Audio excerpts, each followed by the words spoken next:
Alright, first job is changing the oil. Alright, so I've taken out all the metal pieces that hold the oil filter in, and there's quite a lot compared to a normal car. Alright, so I've cleaned up all of the pieces for the filter, and for this part I've just used the screwdriver to pull this tab back, and then took this off, this plate inside, and gave everything a clean, and then I've been told that you hammer the other side to make it as flat as possible. So now that I've put that back. So also the little O-ring in here. I've got a little flathead screwdriver and pried it out, and I just cleaned it using some degreaser and some paper towels and a bucket. So now I've got my new set of all the things I need and the oil filter. I gave this a quick sanding because I had some of the old gasket on it.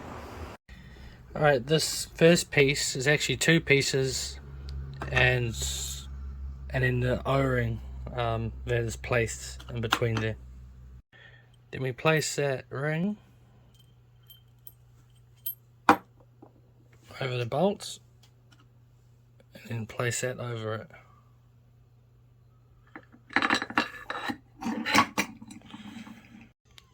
We place this over, then a spring, then a washer, O-ring, the sparks,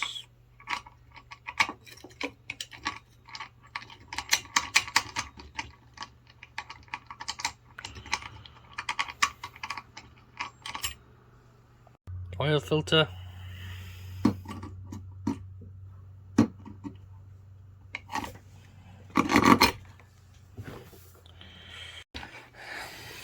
and then just make sure that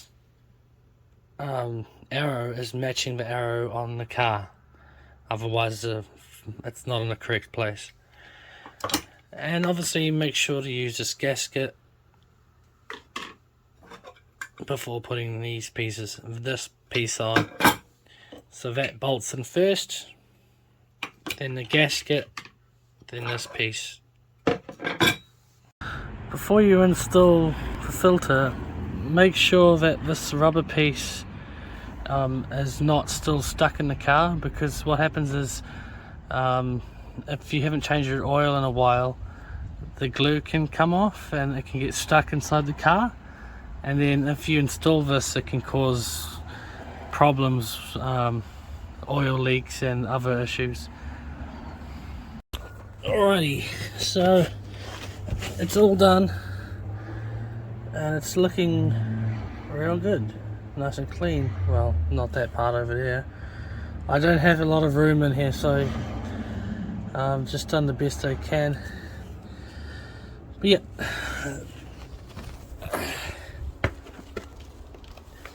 and I've filled it up with oil, and yep, that's it for today.